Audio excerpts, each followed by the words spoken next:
Stories have always been one of the most powerful ways for human beings to learn and remember moral lessons. Long before people wrote books or made films, they shared stories around fires and in gathering places. In Buddhism, too, many of the deepest lessons were passed down through stories. These stories are not just meant to entertain, but to touch the heart, to awaken compassion, and to help us reflect on the way we live. Among these stories, there are those that describe the earlier lives of the one who later became the Buddha. They are often called tales of past lives, where he appears in many forms, sometimes as a king, sometimes as an animal, sometimes as a wise sage. In each life, he learns and shows qualities that lead him step by step toward awakening. One of the most moving stories is the one about the Hungry Tigress. At first glance, it seems simple: a starving tiger mother, her weak cubs, and a young prince who chooses to give himself so that they can live. But behind this simple image lies a deep lesson about compassion and selflessness. It is a story that has been told and retold for centuries in many lands, because it carries a universal truth that people of all cultures can feel. The hungry tigress is not only an animal in the forest, she is also a symbol of suffering and of the harshness of life. The prince is not only a character in the story, he is a symbol of courage, generosity, and love that goes beyond the limits of fear. When we listen to such a story, something stirs inside us. We may ask ourselves, could I ever make such a sacrifice? Would I have the strength to think of others before myself in a moment of crisis? Most of us may feel that we could not. But that is why this story is told. Not to make us feel guilty, but to inspire us to move one step closer to real compassion in our own lives. We may not give our lives for others, but every day we face small choices where we can put kindness above selfishness. The story of the hungry tigress is also a reminder that compassion is not just an emotion. It is not only about feeling sad when we see others in pain. True compassion, spiritual growth. The more we open our hearts to others, the more we free ourselves from the prison of me and mine. As we begin to enter the story, let us remember that it is not just about a prince and a tigress long ago. It is also about us. It is about how we respond when we see suffering in the world today. It is about whether we close our eyes and walk away, or whether we stop, open our hearts, and ask, what can I do, even if it is small, to help? This is the spirit of the story, and this is why it remains alive through time. Long ago, in a quiet valley at the foot of many creatures, and the balance of nature was often cruel. In this forest lived a tigress, once strong, fierce, and full of life. She was now thin and weak. Her ribs showed through her skin. Her steps were heavy, and her breath was slow and tired. Around her lay her cubs, small and helpless, their eyes searching for comfort, their mouths opening for milk that would not come. The tigress loved her cubs with the deepest mother's love, but her body had nothing left to give them. Hunger had eaten away her strength, and soon it would claim her life, and theirs as well. Not far away, 3 princes were walking through the forest. They were brothers, the sons of a great king, and among them was the one who in countless ages would become the Buddha. At this time, he was a young prince, gentle in appearance, but with a heart already wide and filled with compassion. The brothers often went into the forest to learn about the world, to see life beyond the palace walls. For the future Buddha, every journey was also a chance to reflect deeply on the truths of life. As they walked, the silence of the forest was broken by the faint cry of cubs. The sound was weak, yet filled with desperation. The princes followed the sound until they saw the tigress and her young. The sight struck them with shock. There before their eyes was a scene of can be dangerous. The second brother felt pity but did not know what to do. He sighed and said, "It is sad, but this is the way of nature. We cannot interfere." But the youngest, the Bodhisattva prince, did not turn away. He stood still, his eyes fixed on the tigress. In that moment, he did not see a wild beast, he did not see danger. He saw only a mother, dying with her children beside her. He felt her pain as if it was his own. His heart, which had always been tender, now opened completely. He thought, this mother has given everything she could. Now she can give no more. If no one helps, she and her little ones will perish. The forest seemed to grow silent around him. Even the birds fell quiet. as though the world itself was waiting to see what he would do. The prince's brothers urged him to move on, to leave this sad scene behind, but he could not. Something in him knew that this meeting was not by chance. It was a test, a moment that called for a choice greater than any he had made before. And so the stage was set, a starving tigress, her helpless cubs, two brothers afraid and uncertain, and one young prince whose heart burned with compassion. The forest, with all its beauty and cruelty, became the witness to what would follow, a decision that would echo through time as a symbol of true selflessness. The young prince stood before the tigress, and his heart was heavy with thought. The scene was painful to watch. The tigress was so weak that she could hardly lift her head, yet the fire of hunger burned in her eyes. The cubs were too small to survive without her, and he could see that unless something changed soon, they would all die together. The prince's mind began to turn, searching for a way to save them. At first he considered the easiest choice, to do nothing. After all, his brothers were right. This was a dangerous animal. To come closer was to risk his own life. He was a prince, and his life was meant to be preserved. If he and his brothers simply walked away, no one would blame them. It would be natural to let the tigress die, as many creatures do in the forest. Yet as this thought passed through his mind, he felt no peace. He knew that turning his back on suffering was not the way of a true heart. Then he wondered, could he perhaps hunt another animal to feed her? If they could find a deer or another creature, they could give its flesh to the tigress. This idea seemed possible, but almost at once he rejected it. To save one life by taking another life, was that truly compassion? To help the tigress, but to kill another innocent being would only replace one sorrow with another. He realized that this solution was not pure, and it left his heart. He could not keep it forever. But if by giving it up now he could save the tigress and her cubs, then his life would not be wasted. It would be a gift, and through that gift, life would continue. His brothers tried to read his face and saw the seriousness in his eyes. The eldest spoke quickly. "Brother, do not think such thoughts. Your life is precious. We cannot solve the suffering of the world with such an act." The second added, "Even if you tried, the tigress may not eat. You would only throw away your life and leave our parents grieving." The prince listened with respect, but his heart was firm. He understood their fear, but he also knew that love without action was incomplete. He felt that this moment was not an accident, but a chance to practice the highest form of giving. Inside, he asked himself, what is the meaning of life if not to use it for the good of others? If he walked away, he would carry regret. If he stayed and gave, his body would be gone. The forest stood quiet, his brothers watched in disbelief, and the tigress, too weak to rise, lay waiting. The young prince knew what he must do. The young prince looked once more at the tigress and her cubs, and in that moment he felt no trace of fear. His heart was clear. He had weighed the choices, he had faced the doubts, and now he stood firm in his decision. Life, he thought, was never meant to be clung to. It was meant to be used in service of something greater. If his body could keep a mother alive and allow her cubs to grow, then it was a gift worth giving. With this thought, a calm peace settled over him. He gently removed the ornaments he wore, the signs of his royal birth, and placed them aside on the forest floor. They had no meaning for what he was about to do. The gold, the jewels, the fine clothes, none of these could save a life. Only the body itself could serve as an offering. His brothers watched in horror as they began to understand his intention. The eldest shouted, "No, brother, do not do this." His voice shook with fear and desperation. The second brother's eyes filled with tears as he begged, "Think of our parents. Think of your duty. Do not throw your life away." But the prince, though filled with love for his brothers, did not waver. He spoke softly, "Dear brothers, do not grieve. What I give now is not lost. My body is but a shell that will one day return to the earth.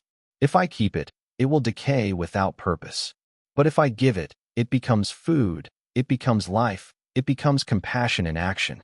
This is not the end for me, but a step forward on the path of truth."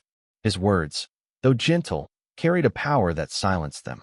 They could not understand, but they could not stop him either.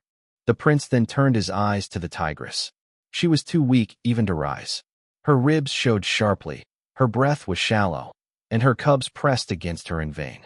He knew she lacked the unable to bear the sight. The forest grew still, as if all creatures paused to witness the moment. The tigress lowered her jaws, and the sacrifice was complete. The prince gave himself entirely. Without resistance, without a cry, without regret. His body became nourishment, and through it, the tigress found strength again. With that strength, her cubs were saved. Life continued where it carried in the memory of all who heard the tale, shining as a lamp for future generations. The sacrifice of the prince may appear, on the surface, as an extreme and tragic event. A young man offers his body to be eaten by a wild animal. To many, this might look like madness or even cruelty. Yet, when we look deeper, the story of the hungry tigress is not about the horror of death, but about the beauty of compassion. It is not meant to be read only as an account of what happened long ago, but as a timeless symbol of what it means to live with a heart free from selfishness. The tigress in the story is more than just a starving animal. She represents suffering in its rawest form. Hunger, desperation, weakness, these are the conditions of life that every being experiences in some way. Her cubs represent the innocent and the vulnerable, those who depend on others for survival, those who cannot yet protect themselves. In the tigress and her young we see reflected the pain of the world, the endless cycle of birth, struggle, and death. The prince, on the other hand, is the image of compassion and courage. He sees what his brothers cannot see. They look at the tigress and feel fear. He looks and feels love. They see danger. He sees an opportunity to help. They see a hopeless situation. He sees a chance to give meaning to his life. In this way, the prince is a mirror of what human beings can become when the heart is guided not by fear, not by calculation of gain or loss, but by pure compassion. The act of sacrifice itself carries profound meaning. Sake of others, he transforms death into a gift of life. This story also teaches us that compassion is not just a gentle feeling. True compassion demands action. It is not enough to say, "I feel sorry," while walking away. Real compassion asks, "What can I do?" even if it costs me something. The prince shows us that love becomes real only when it moves the hands and the feet, when it dares to face hardship for the sake of others. On a deeper level, the story speaks to the path of awakening itself. The prince is not yet the Buddha, but in this moment, he shows the qualities that would one day lead to enlightenment. His act is not blind sacrifice, but conscious giving. He understands the impermanence of the body and sees that its true value lies in how it can be used for the welfare of others. In this way, the story is a lesson in wisdom as much as it is in compassion. For those who hear the story, the meaning is not that we must all give up our lives in the same way. Rather, it is a call to look at our own lives and ask, what can I give? What am I holding on to so tightly that it blinds me to the needs of others? We may not be called to sacrifice our bodies, but we are called every day to sacrifice our selfishness, our greed, our pride, our comfort, in order to relieve the suffering around us. The Hungry Tigress story also shows that love can be boundless. The prince did not see the tigress as a beast or an enemy. He saw her as a mother, struggling to keep her young alive. His compassion did not stop at humans, nor at friends, nor at those who could repay him. It extended even to an animal that might have been feared and hated. This universality of compassion is one of the highest teachings, that no being is outside the circle of care, that all lives have value, that suffering is shared. Thus, the tale is not only about a prince and a tigress. It is about the eternal struggle between fear and love, between clinging and letting go, between selfishness and selflessness. The prince's choice stands as a symbol of the highest path, a path where the heart chooses to give rather than to take, protect life rather than harm it. Every small choice matters: what we eat, how we consume, how we treat the weak. In a world where greed and violence often dominate, choosing kindness becomes an act of courage. Leadership is another area where the lesson shines. The prince was a leader, not because of his title, but because of his willingness to put others before himself. True leadership is not about power or control, it is about sacrifice. In families, in communities, in nations, leaders who think first of the weak and the suffering are the ones who bring lasting good. The Hungry Tigress story calls us to redefine what it means to lead, not by demanding loyalty, but by giving care. On a personal level, the tale also shows us the value of facing fear. Most people run from danger, cling to safety, and avoid discomfort. But the prince faced the greatest fear, the fear of death, and overcame it with love. In our daily lives, we too can practice facing smaller fears. Our lives as the prince did, but each of us is asked, in our own way, to give what we can. And when we do, even in small ways, we honor the spirit of the story, bringing its ancient wisdom into the of dana, or generosity. In Buddhism, generosity is considered the first of the perfections, the qualities that lead one toward awakening. The act of giving is not only about supporting others. It is also about weakening attachment to the self. The prince, by giving his very body, demonstrated the perfection of generosity at its highest level. For us, the teaching is clear. Path. The prince's compassion did not arise from mere pity. It came from deep understanding that all beings, even a starving tigress, long to be free from suffering. This is the same compassion that the Buddha later taught to cultivate through meditation, expanding love and care outward from oneself to all beings without limit. The tigress becomes a symbol of those beings who cannot speak, who cannot ask, yet whose suffering calls for response. We can also see the principle of anatta, or non-self, reflected here. The prince did not cling to his body as I or mine. He saw that life itself is not an absolute possession, but something that can be used to benefit others. This mirrors the Buddha's later teaching that the self is not an unchanging essence, but a collection of. Finally, the tale resonates with the truth of dukkha, the reality of suffering. The starving tigress and her cubs represent the raw, undeniable presence of suffering in life. The Buddha did not turn away from suffering. Instead, he faced it directly and found a path to its end. The prince's action foreshadows this path, to meet suffering not with fear or avoidance, but with understanding and compassion. Thus, the Hungry Tigress story is not just a legend. It is a living expression of Buddhist philosophy. It teaches us generosity, compassion, non-self, the bodhisattva ideal, and the noble path all at once. When we reflect on it, we are reminded that these teachings are not abstract ideas, but qualities that can be lived and embodied, just as the prince embodied them in that moment of sacrifice. Though the story of the Hungry Tigress belongs to a time long past, its meaning continues to live in the present. It is not simply about a prince and an animal in a forest. It is about the human heart and its ability to rise beyond fear, selfishness, and attachment. When we hear of his sacrifice, we are moved because something within us recognizes the truth behind it. That life becomes meaningful when it is lived for the good of others. In a world that is often full of competition, greed, and division, this tale serves as a reminder of another way to live. A way grounded in kindness, compassion, and selfless courage. The image of the starving tigress and her cubs is also timeless.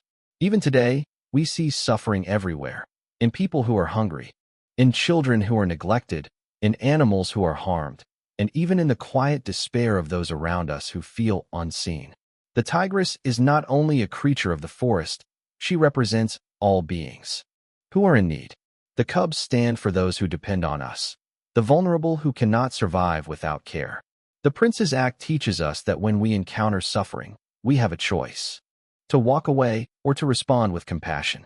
Each day presents us with this choice, whether in small acts of kindness or in larger sacrifices.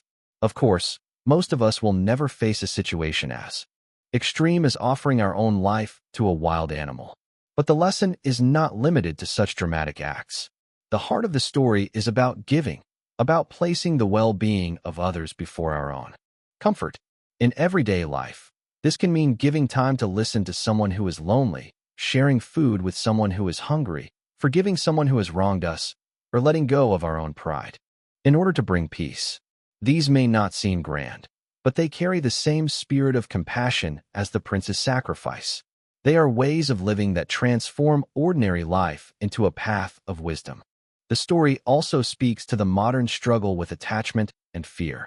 Many of us cling tightly to possessions, status, or even our own bodies, thinking that these things define who we are. Yet the prince saw through this illusion.